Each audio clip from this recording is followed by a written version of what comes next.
नमस्कार दोस्तों, स्वागत है आपका आईएएस प्रेप पर। कैसे हैं आप? 5 पार्ट हमने डिस्कस किया करंट अफेयर के लिए और ये पांचों पार्ट 50 क्वेश्चन वाले थे। 20 मिनट के करीब, कुछ 20 मिनट से ज़्यादा, एक पार्ट 20 मिनट से कम ये प्रश्न थे, मतलब ये एपिसोड थे। और इसमें जो प्रश्न थे वो आगामी किसी भी परीक्षा के लिए बहुत इंपॉर्टेंट थे, उसको आपने किया। फिर एक 50 क्वेश्चन का पार्ट हम डिस्कस करने जा रहे हैं और इसमें 251 से 300 के रेंज के जो क्वेश्चन है हमारी लिस्ट में उनको हम देखेंगे। इसके अलावा 50 क्वेश्चन का एक यूपी का करंट अफेयर का साल डेढ़ साल का पूरा उसमें समावेशन है, उसको डिस्कस किया गया है, उसको आप देख लीजिए। चलिए शुरू करते हैं इसको और 20 मिनट में इसको भी हम समाप्त करेंगे। रिवीजन करके जाइए, पढ़ के जाइए, खुद पे यकीन रखिए, कोई आपको फेल नहीं कर सकता है। बस कॉन्फिडेंस लाने के लिए थोड़ी मेहनत की जरूरत होती है, वो करके जाइए। पहला जो प्रश्न है आज के इस एपिसोड का, न्यू डेवलपमेंट बैंक के संबंध में ये दो स्टेटमेंट हैं। पहला है कि इस बैंक की स्थापना 2014 में ब्रिक्स के सदस्य देशों रूस, ब्राजील, भारत, दक्षिण अफ्रीका और चीन के द्वारा की गई थी। ये स्टेटमेंट बिल्कुल सही है, इसमें कोई कमी तो है नहीं, बिल्कुल सही है। 2014 में हुई थी और इन देशों के द्वारा हुई थी। इस बैंक ने अब तक अपने सदस्य देशों में 55 से अधिक परियोजनाओं के लिए 16.6 बिलियन डॉलर की मंजूरी की है। ये भी बिल्कुल सही स्टेटमेंट है और इस तरीके से इस दोनों के दोनों स्टेटमेंट सही हो जाएंगे इस प्रश्न के, और सी उत्तर इसका हो जाएगा। इससे कई प्रश्न आपके बन सकते हैं। ब्रिक्स में कौन कौन से देश आते हैं, कब न्यू डेवलपमेंट बैंक की स्थापना की गई थी, ठीक है ना। एक प्रश्न ये भी आपको तैयार रखना चाहिए, इसके पहले अध्यक्ष कौन बनाए गए थे न्यू डेवलपमेंट बैंक के, है ना, चीफ कौन बनाए गए थे। अगर आपको पता है तो कमेंट करके बताइएगा। अगला जो प्रश्न है, हर्बल रोड्स प्रोजेक्ट को हाल में किस राज्य द्वारा लागू किया गया है। यूपी वाले पोर्शन में भी ये प्रश्न हमने डिस्कस किया है, उत्तर प्रदेश में ये लागू किया गया है। नेक्स्ट क्वेश्चन, P-70 एमेटिस्ट क्या है। P-70 जो एमेटिस्ट है ये एक एंटी शिप मिसाइल है और आईएनएस कलिंग में अग्निप्रस्थ नामक एक मिसाइल पार की आधारशिला रखी गई है, उसी में ये चर्चा में आई थी। एंटी शिप मिसाइल है P-70, ठीक है ना, तो ए ऑप्शन इसका करेक्ट है। नेक्स्ट क्वेश्चन, आईएनएस कलिंग है, आईएनएस कलिंग के बारे में भी आपको जानना है तो ये भारतीय नौसेना प्रतिष्ठान है, इंडियन नेवल एस्टेब्लिशमेंट है, ध्यान रखिएगा आईएनएस कलिंग। सी ऑप्शन इसका बिल्कुल करेक्ट है और ये है कहाँ, विशाखापत्तनम में स्थित है।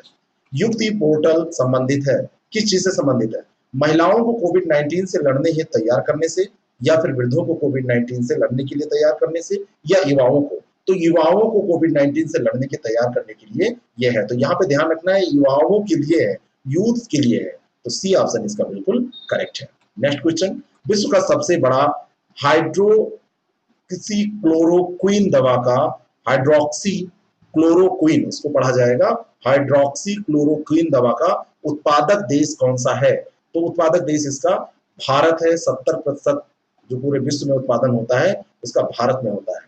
बी ऑप्शन इसका करेक्ट है। और इस दवा का उपयोग शुरुआती दौर में, जब कोविड 19 फैल रहा था तो शुरुआती दौर में कोविड 19 के इलाज के लिए इस दवा का उपयोग किया जाना था। अमेरिका को यह दवा भेजी गई थी भारत के द्वारा, इस कारण से चर्चा में आई थी। पैंगियो भुजिया नामक भूमिगत मछली की प्रजाति खोजी गई, तो ये प्रजाति जो है वो कहाँ खोजी गई है, ये प्रजाति केरल में खोजी गई है। पैंगियो भुजिया, भुजिया इसका बनाते होंगे, ईल लोच की ये नई प्रजाति है और ये अच्छी तरह से रहने वाली जो भूमिगत मछली है उनमें से एक अनोखी प्रजाति मानी जाती है। बाकी इसके बारे में बस इतना जानिए कि ये केरल में खोजी गई है। अगला जो प्रश्न है, देश का प्रथम राजकीय खेल विश्वविद्यालय कहाँ पर स्थापित किया जाएगा। तो विश्वविद्यालय जो यूनिवर्सिटी बन रही है, स्पोर्ट यूनिवर्सिटी, नई दिल्ली में स्थापित होगी, पूरे देश की ये पहली है। आर्थिक विशेषज्ञों द्वारा प्रयोग किए जाने वाला शब्द हेलीकॉप्टर मनी को सर्वप्रथम किसके द्वारा प्रयोग किया गया था। एक थे मिल्टन फ्रीडमैन, मिल्टन फ्रीडमैन ने हेलीकॉप्टर मनी का सर्वप्रथम प्रयोग किया था, ये जो शब्द है, ठीक है। और इसमें 1969 में इसका प्रयोग किया गया था और उन्होंने मौद्रिक विस्तार के प्रभावों को चित्रित करने के लिए एक हेलीकॉप्टर से पैसे छोड़ने का दृष्टांत लिखा था कि जब पैसे की कमी हो तो एक हेलीकॉप्टर से पैसे ऐसे छोड़ दीजिए, पैसे गिरेंगे, लोगों के पास पैसे हो जाएंगे, तभी ये हेलीकॉप्टर मनी का कॉन्सेप्ट आया था। ए ऑप्शन इसका बिल्कुल करेक्ट है, 1969 की ये बात है। अगला प्रश्न, भारतीय रिजर्व बैंक के किस पूर्व गवर्नर को आईएमएफ प्रमुख क्रिस्टीना जॉर्जिवा के बाहरी सलाहकार समूह में शामिल किया गया है। तो ये रघुराम राजन है, ये आरबीआई के पूर्व गवर्नर रह चुके हैं और आईएमएफ की प्रमुख हैं क्रिस्टीना जॉर्जिवा, इनका नाम भी याद रखिएगा। इनके बाहरी सलाहकार जो समूह है इनका, तो उनमें इनको रखा गया है। ठीक है, बी ऑप्शन इसका सही है। नेक्स्ट क्वेश्चन, मुल्ला पेरियार बांध किन दो राज्यों के बीच विवाद का विषय है? तो मुल्ला पेरियार बांध जो विवाद का विषय हमेशा रहा है केरल और तमिलनाडु के बीच में। 881 मीटर की ऊंचाई पर केरल के इदुक्की जिले में यह बांध स्थित है। 1887 से 1995 के बीच में, सॉरी 1887 से 1895 के बीच में इसका निर्माण हुआ था। 1995 क्या, इतना समय थोड़ी लगेगा, 8 साल इसके निर्माण में लगे थे, 8-9 साल के बीच में। और ये विवाद का विषय अक्सर बना रहता है, इसलिए इंपॉर्टेंट है। डी ऑप्शन इसका करेक्ट है। अरब देशों द्वारा संचालित सैन्य कार्रवाई का नाम क्या है जिसे यमन में शांति बहाली के लिए चलाया गया? Operation decisive storm. Operation decisive storm जो है ये अरब देशों द्वारा संचालित है और ये यमन में शांति बहाली के लिए चलाया गया है। ये फैक्ट याद रखिएगा। बी ऑप्शन इसका बिल्कुल करेक्ट है। State of the world nursing report किसके द्वारा जारी की गई? स्टेट ऑफ द वर्ल्ड जो नर्सिंग रिपोर्ट है ये WHO, international council of nurse ICN और नर्सिंग नाउ अभियान के साथ मिलकर ये जारी की गई है। ए ऑप्शन इसका सही हो जाएगा। और इसमें जो अवलोकन किया गया उसमें चिंता के जो क्षेत्र हैं वो वैश्विक स्तर पर प्रत्येक क्षेत्र में भिन्नताओं के साथ 10,000 लोगों में 36.9 नर्सें ही हैं। तो ये चिंता का विषय इसमें माना गया है, इसको बढ़ाने की जरूरत है। ए ऑप्शन इसका बिल्कुल करेक्ट है। निम्नलिखित तथ्यों पर विचार करिए। पहला है करेंसी चेस्ट वह जगह होती है जहां पर मुद्रा जमा होती है। बिल्कुल सही है, उसको करेंसी चेस्ट बोला जाता है। और दूसरा है कि करेंसी चेस्ट स्थापित करने संबंधी दिशा निर्देश वित्त मंत्रालय जारी करता है। वित्त मंत्रालय नहीं जारी करता है, ये दिशा निर्देश जो जारी करता है वो आरबीआई जारी करता है, रिजर्व बैंक ऑफ इंडिया जारी करता है। तो दूसरा स्टेटमेंट गलत है। ए ऑप्शन इसका बिल्कुल करेक्ट हो जाएगा। राष्ट्रीय विषाणु अध्ययन संस्थान नेशनल इंस्टीट्यूट ऑफ वायरोलॉजी जो वायरस का अध्ययन करता है ये कहाँ पर स्थित है? और इस प्रश्न का सही उत्तर है, इसकी स्थिति है पुणे में। कहाँ पर स्थित है? ये पुणे में स्थित है। ठीक है, तो बी ऑप्शन इसका करेक्ट हो जाएगा। नेक्स्ट क्वेश्चन, निम्नलिखित में से किसे ब्लू हेलमेट्स उपनाम से जाना जाता है? जिसको ब्लू हेलमेट कहा जाता है तो यूनाइटेड नेशंस पीस कीपिंग को ब्लू हेलमेट के नाम से जाना जाता है। और इसकी स्थापना जो हुई थी वो 1945 में की गई थी और वर्तमान समय में शांति मिशन में इसमें 90,000 से अधिक सक्रिय कर्मी कार्यरत है। भारत का भी इसमें योगदान है, तो 90,000 से अधिक इसमें कार्यरत है कर्मी। तो सी ऑप्शन इसका बिल्कुल करेक्ट हो जाएगा। नेक्स्ट क्वेश्चन, स्वास्थ्य की सिपाही योजना संबंधित है आयुष्मान भारत योजना से या प्रधानमंत्री जन औषधि योजना से? प्रधानमंत्री जन औषधि योजना से, PMBJP इसको बोलते हैं, PMBJP। देखिए कैसा नाम है, प्रधानमंत्री किसका है? बीजेपी का। प्रधानमंत्री जन औषधि योजना जो है स्वास्थ्य के सिपाही, उसी के तहत एक लोकप्रिय कार्यक्रम चलाया गया है। रोगियों और बुजुर्गों के घर पर आवश्यक दवाएं लेकर ये स्वास्थ्य के सिपाही जाते हैं। बी ऑप्शन इसका करेक्ट है। निम्नलिखित कथनों पर विचार करें। पहला स्टेटमेंट है कि विश्व स्वास्थ्य दिवस 2020 की जो थीम है ये क्या है? अब ये थीम आप बताइए, year of the nurse and midwife. ये थीम क्या सही है? बिल्कुल सही है। और विश्व स्वास्थ्य संगठन का मुख्यालय कहाँ है? इसका जो मुख्यालय है न्यूयॉर्क में यहाँ पर दिया हुआ है, लेकिन इसका जो मुख्यालय है वह जिनेवा में है। कई बार हमने इसको डिस्कस किया है। डेली 30 जो लोग देखते हैं उनका ये सब प्रश्न तैयार है। तो पहला स्टेटमेंट सही है, दूसरा गलत है, तो ए ऑप्शन इसका बिल्कुल करेक्ट हो जाएगा। क्वेश्चन का आंसर निकालना सीखिए। इसका सबसे अच्छा तरीका है आप रोज प्रैक्टिस करिए। ऐसी प्रैक्टिस आप करना चाहते हैं तो आप डेली 30 कार्यक्रम को रोज देखिए, रोज शाम को डेली 30 की क्लास और हर संडे को उसका test. Next question, cytokine storm क्या है? साइटोकिन स्ट्रॉम, वैसे तो स्ट्रॉम यहाँ पर लगा हुआ है तो आप सोचेंगे तूफान से संबंधित कुछ है, लेकिन ये प्रतिरक्षा कोशिकाओं और उनके सक्रिय यौगिकों का अति प्रवाह है। ठीक है, तो बी ऑप्शन इसका करेक्ट हो जाएगा। और फ्लू संक्रमण में अक्सर फेफड़ों में सक्रिय जो प्रतिरक्षा कोशिकाएं होती हैं उनके बढ़ने से ये जुड़ा होता है। ठीक है, बाकी व्याख्या यहाँ नहीं। अगला प्रश्न, अगला जो प्रश्न है उसमें 2 स्टेटमेंट है। आर्टेमिस चंद्रमा अन्वेषण कार्यक्रम के माध्यम से नासा वर्ष 2024 तक पहली महिला और अगले पुरुष को चंद्रमा पर भेजना चाहता है। यानी कि जो इसका आर्टेमिस कार्यक्रम है इसके तहत ये सोच रहा है, तो बिल्कुल सही है। और भारतीय मूल के अमेरिकी अंतरिक्ष यात्री राजाचारी को नासा के आर्टेमिस मिशन के लिए चुना गया है, ये भी सही है। इसी कारण से ये चर्चा में आया है। तीसरी एशियाई युवा खेल प्रतियोगिता 2021 का आयोजन स्थल कौन सा है, कौन सा देश है? तो इसका जो आयोजन है वो कहां पर किया जाएगा? चीन में किया जाएगा। एशियाई युवा खेल प्रतियोगिता है 2021 में होगी और चीन में आयोजित होगी। डी ऑप्शन इसका करेक्ट है। हाल ही में रामनाथ कोविंद के सचिव के रूप में किसकी नियुक्ति की गई है? तो राष्ट्रपति के सचिव अभी बनाए गए हैं कपिल देव त्रिपाठी। डी ऑप्शन इसका करेक्ट हो जाएगा। इसके पहले जो थे वो सचिव कौन हुआ करते थे इनके? संजय कोठारी, और संजय कोठारी के स्थान पर कपिल देव त्रिपाठी का नियुक्ति इनकी की गई है। नेक्स्ट क्वेश्चन, पृथ्वी दिवस 2020 की थीम क्या थी? पृथ्वी दिवस 22 अप्रैल को मनाया जाता है, हर वर्ष मनाया जाता है 22 अप्रैल को, और इस दिवस की 2020 में जो थीम थी क्लाइमेट एक्शन थी। क्लाइमेट एक्शन, ध्यान रखिएगा, चेंज नहीं, एक्शन। मुदियट्टू जो अमूर्त सांस्कृतिक विरासत की राष्ट्रीय सूची में शामिल है, इसका संबंध किस राज्य से है? तो ये संबंधित है केरल से। कहां से? केरल से संबंधित है। इंटेजिबल कल्चरल हेरिटेज है, आईसीएच जिसको बोलते हैं शॉर्ट में।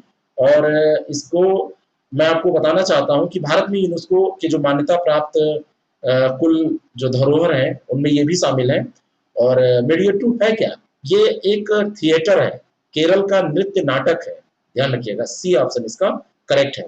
और वैसे भारत में जो यूनेस्को द्वारा मान्यता प्राप्त कुल स्थल है उनकी संख्या कितनी है, उसमें कितने सांस्कृतिक है, कितने प्राकृतिक है, कितने मिश्रित है, इसको जरा कमेंट करके बताइएगा। अगला जो प्रश्न है, निश्चय पोषण योजना किस रोग से संबंधित है? तपेदिक रोग के बारे में आपने सुना है। ग्लोबल ट्यूबरक्लोसिस रिपोर्ट 2019 जारी की गई है, उसी के तहत तपेदिक के रोगियों की संख्या के बारे में बताया गया कि भारत में 50,000 की कमी आई है। और निश्चय पोषण योजना के अंतर्गत जो प्रभावित रोगी हैं उनको प्रत्यक्ष हस्तांतरण योजना के तहत पोषक आहार भी दिया जा रहा है, और माना जा रहा है कि इस योजना के कारण ही ये कमी आई है। तो ये तपेदिक रोग से संबंधित है, जिसको टीबी कहते हैं, यक्ष्मा कहते हैं। ठीक है, बी ऑप्शन इसका करेक्ट है। कोसैक क्या है? कोसैक जो है ये कोविड-19 नमूना संग्रह कियोस्क है ना। कोसैक अगर आपसे पूछा जाए तो ये कोविड-19 नमूना संग्रह कियोस्क है। सी ऑप्शन इसका करेक्ट है। नेक्स्ट क्वेश्चन, अगला जो प्रश्न है, exit from the lockdown report निम्नलिखित में से किसके द्वारा जारी की गई? ये जो रिपोर्ट है ये जारी की गई है भारतीय उद्योग परिसंघ के द्वारा, है ना। भारतीय उद्योग परिसंघ CII के द्वारा ये रिपोर्ट जारी की गई है। और CII की स्थापना जो हुई थी वो बहुत पहले हुई थी, बहुत पुराना ये संस्थान हो चुका है, ध्यान रखिएगा। इसकी स्थापना कब की गई थी? 1895 में की गई थी। इसको भी मैंने कई बार डिस्कस किया है, 125 साल इसकी स्थापना के हो चुके हैं। ये ऑप्शन इसका बिल्कुल करेक्ट है। इसका मुख्यालय नई दिल्ली में है। प्राइमर्डियल ब्लैक होल्स क्या होते हैं? प्राइमर्डियल ब्लैक होल्स क्या होते हैं? प्राइमर्डियल ब्लैक होल्स आप ये समझिए कि विकिरणों के पतन के परिणाम स्वरूप जो निर्मित ब्लैक होल होते हैं, ऐसे ब्लैक होल जिनका निर्माण विकिरणों के पतन के परिणाम स्वरूप होता है, उनको प्राइमर्डियल ब्लैक होल्स कहते हैं, PBH कहते हैं। ए ऑप्शन इसका सही है। जैसे जो तारे हैं, तारों के पतन के विपरीत जब विकिरणों के पतन के परिणाम स्वरूप जो बनते हैं उनको ये संज्ञा दी जाती है प्राइमर्डियल ब्लैक होल्स की। किस देश के कोड़े से मारने के प्रचलित शारीरिक दंड को समाप्त कर दिया गया है? किस देश में ऐसा किया गया है? किस देश ने ऐसा किया है? तो ये किया है सऊदी अरब ने। यहाँ पे पहले कोड़े से मारने की सजा दी जाती थी और न्यायाधीश दंड के रूप में जुर्माना, जेल या सामुदायिक सेवाओं की सजा अब दे सकते हैं इसकी जगह पर, और इसको समाप्त कर दिया गया है। ठीक है ना। तो अभी वहां पर एक ब्लॉगर था राइफ बदावी, तो उसको 7 साल की जेल और 600 कोड़े की मारने की सजा सुनाई गई थी, और फिर इसको 10 साल और 1000 की सजा सुनाई गई। लेकिन बाद में क्या हुआ, यूरोपीय संसद का सखारोव जो मानवाधिकार पुरस्कार था वो इसने जीता, और उसी के कारण से ये परिवर्तन वहां पर करना पड़ा। ठीक है ना। तो ये ध्यान रखिएगा कि किस देश में किया गया है। जीवन शक्ति योजना किस राज्य या केंद्र शासित प्रदेश की एक पहल है? तो ये मध्य प्रदेश की पहल है। जीवन शक्ति योजना जो है ये मध्य प्रदेश गवर्नमेंट की पहल है। बी ऑप्शन इसका करेक्ट है। किस्सा खवानी बाजार नरसंहार स्थल किस स्थापत्य शैली का उदाहरण है? किस्सा खवानी बाजार जो नरसंहार स्थल है ये इंडो इस्लामिक स्थापत्य शैली का उदाहरण है। बी ऑप्शन इसका करेक्ट है। बाकी किस्सा मैं यहाँ पर नहीं सुनाऊंगा। निम्नलिखित कथनों पर विचार कीजिए। पहला है कि 24 अप्रैल को राष्ट्रीय पंचायती राज दिवस मनाया जाता है। बिल्कुल मनाया जाता है। 24 अप्रैल को ई ग्राम स्वराज मोबाइल एप्लीकेशन भी इसमें जारी किया गया, दूसरा स्टेटमेंट है। और वर्ष 2020 में गांव में विकास की गति को बढ़ाने के लिए इस एप्लीकेशन को लॉन्च किया गया है। तो दोनों के दोनों स्टेटमेंट यहाँ पर सही है। सी ऑप्शन इसका बिल्कुल करेक्ट हो जाएगा। 24 अप्रैल को ये पंचायती दिवस क्यों मनाया जाता है, कमेंट करके आप बताना, ठीक है ना। कुछ प्रश्न आपके लिए भी। अगला जो प्रश्न है, या ना बताना तो कम से कम इसको जानना, याद कर लेना। निम्नलिखित कथनों पर विचार कीजिए। पहला स्टेटमेंट है, लेबनान मार्जुआना यानी कि भांग की खेती को वैध बनाने वाला विश्व का पहला अरब देश है। विश्व का नहीं, पहला अरब देश है। बिल्कुल सही है। भांग की खेती को इसने लीगल कर दिया है, लीगलाइज कर दिया है। और लेबनान, मोरक्को और अफगानिस्तान के बाद दुनिया में कैनबिस राल यानी मैरिजुआना जो है उसका तीसरा सबसे बड़ा आपूर्तिकर्ता है। तो सबसे बड़ा आपूर्तिकर्ता लेबनान है, लेबनान के बाद मोरक्को है, और मोरक्को के मतलब ये पहला मोरक्को है, फिर अफगानिस्तान है और फिर लेबनान है। मैं गलत बोल रहा था, पहला मोरक्को है, फिर अफगानिस्तान है और फिर तीसरे स्थान पर लेबनान है। तो ये भी स्टेटमेंट बिल्कुल सही है। तो जिनको भांग पसंद है वो लेबनान की नागरिकता ले सकते हैं। इस तरीके से याद रखिएगा। और भांग वैसे खाइएगा नहीं, एग्जाम के दिन तो बिल्कुल खा के मत जाइएगा। अर्थ डे नेटवर्क ईडीएन क्या है? अर्थ डे नेटवर्क जो है ये दुनिया भर में पृथ्वी दिवस का नेतृत्व करने वाला गैर लाभकारी संगठन है। क्या है? गैर लाभकारी संगठन। सी ऑप्शन इसका बिल्कुल करेक्ट हो जाएगा। दापो रिजो पुल कहां पर स्थित है? तो दापो रिजो जो पुल है ये सुबनसिरी नदी पर स्थित है। कहां स्थित है? सुबनसिरी नदी पर स्थित है। बी ऑप्शन इसका बिल्कुल करेक्ट है। और ये जो पुल है भारत और चीन की जो वास्तविक नियंत्रण रेखा है उनके तक जाने वाली जो सड़क है उसको जोड़ता है, इस कारण से ये इंपॉर्टेंट है। सुबनसिरी जो नदी है ये असम और अरुणाचल प्रदेश का जो भारतीय राज्य का ये हिस्सा है और चीन का जो तिब्बत का क्षेत्र है उसका पूरा एरिया जो है वहां पे ये बहती है और ब्रह्मपुत्र की सहायक नदी है। ये भी ध्यान रखिएगा, आपसे ये कई बार ये प्रश्न पूछा जा सकता है, किसकी सहायक नदी है? ब्रह्मपुत्र की ये सहायक नदी है। नेक्स्ट क्वेश्चन, विद्यादान 2.0 कार्यक्रम किस मंत्रालय के द्वारा शुरू किया गया? तो ये जो कार्यक्रम है ये मानव संसाधन विकास मंत्रालय के द्वारा शुरू किया गया। ए ऑप्शन इसका बिल्कुल करेक्ट है। और विद्यादान जो कार्यक्रम है इसमें ई लर्निंग सामग्री को विकसित करने और उसमें योगदान करने के लिए राष्ट्रीय स्तर पर इसको शुरू किया गया है कि ई लर्निंग के तौर पर आप जो भी दान करना चाहते हैं वो कर सकते हैं। ठीक है, नेक्स्ट क्वेश्चन है, निम्नलिखित में से किस देश द्वारा नूर नामक अपना पहला सैन्य उपग्रह लॉन्च किया गया? तो नूर जो सैन्य उपग्रह है, नूर ये किसका है? ईरान का है। और ईरान का ये पहला सैन्य उपग्रह है। ठीक है, और वहां का जो सेंट्रल रिजल्ट है, केंद्रीय जो मध्य में रिजल्ट पड़ता है वहीं से इसको प्रक्षेपित किया गया है। फारसी भाषा में इसको दस्ते कबीर कहते हैं। यहाँ पे ईरान में एक मरुस्थल है दस्ते कबीर, वैसे इसको सेंट्रल रिजल्ट कहते हैं लेकिन फारसी भाषा में दस्ते कबीर कहते हैं। तो बी ऑप्शन इसका करेक्ट हो जाएगा। बॉलीवुड के मशहूर अभिनेता ऋषि कपूर की पहली फिल्म कौन थी? यहाँ पर मैं आपको बताना चाहता हूँ पहली फिल्म तो मेरा नाम जोकर थी, लेकिन बतौर पूरा अभिनेता के तौर पर जब ये बॉलीवुड में उतरे थे तो वो फिल्म थी प्रेम रोग। बड़ी अच्छी फिल्म है, ठीक है ना। और इसमें एक तो ये है, और एक्ट्रेस कौन है इसमें? एक्ट्रेस कौन है इसमें? एक्ट्रेस भी बहुत ही अच्छी अदाकारी उन्होंने की। 16-17 साल की उस समय उनकी उम्र हुआ करती थी और उन्होंने बहुत ही अच्छी अदाकारी उसमें की थी। देखिएगा जरा, खैर पूछा नहीं जाएगा। सी ऑप्शन इसका बिल्कुल करेक्ट है। नेक्स्ट क्वेश्चन, अब आप लोग एक्ट्रेस में मत खो जाइएगा, अच्छी फिल्म है। भौरे ने खिलाया फूल वाला गाना इसमें है और इसकी शूटिंग आउटडोर कराई थी, ठीक है ना, और आउटडोर कराई गई थी। इस फिल्म के डायरेक्टर कौन थे? जब फिल्म देखिए तो ये सब देखिए उसमें, ठीक है ना। राज कपूर की ये फिल्म है और बाहर शूटिंग हुई थी, स्विट्जरलैंड में शूटिंग हुई थी, ट्यूलिप के गार्डन में, ये फूल के बागान थे वहां पर शूटिंग की गई थी। तो ये सब चीजें ध्यान दिया कीजिए। और बाकी ऐसे नहीं कि मजा ले लिए निकल गए फिल्म से, अगर देख रहे हैं तो अच्छे से देखिए, ना देखिए आंख बंद कर लीजिए, ठीक है। हाल ही में किसने अपने विवादित नक्शे में लद्दाख के हिस्सों को चीनी क्षेत्र के रूप में दिखाया? तो कौन करेगा ऐसा? ऐसा WHO कर सकता है क्योंकि चीन के प्रभाव में चल रहा है। तो WHO ने ये किया, विश्व स्वास्थ्य संगठन ने किया, विवादित नक्शा बना दिया। बी ऑप्शन इसका करेक्ट है। अगला जो प्रश्न है, अलग अलग मंत्रालयों की अनुदान मांगों को एक साथ रख पारित करने की जो व्यवस्था है वो क्या कहलाती है? तो ये व्यवस्था आप जानते हैं, इसको गिलोटिन कहा जाता है। भारतीय संसद में अलग अलग मंत्रालयों की अनुदान मांगों को एक साथ रखकर उस पर चर्चा करके सदन में या समय ना होने पर निर्धारित समय पर चर्चा, मतलब जैसे भी हो पाएगी वो चर्चा की जाती है। चर्चा ना हो पाए तो चर्चा ना हो पाने की स्थिति में अनुदान मांगों को एक साथ रखकर पारित कर दिया जाता है। तो एक साथ जब रखकर पारित किया जाता है तो ये जो व्यवस्था होती है उसको गिलोटिन बोलते हैं। बी ऑप्शन इसका करेक्ट हो जाएगा, गिलोटिन व्यवस्था। नेक्स्ट क्वेश्चन, भारत और नेपाल के बीच विवादित काला पानी क्षेत्र किस भारतीय राज्य की सीमा क्षेत्र में आता है? तो ये उत्तराखंड में है, और उत्तराखंड में जो पिथौरागढ़ पड़ता है डिस्ट्रिक्ट, वहां पर है। तो डी ऑप्शन इसका करेक्ट हो जाएगा।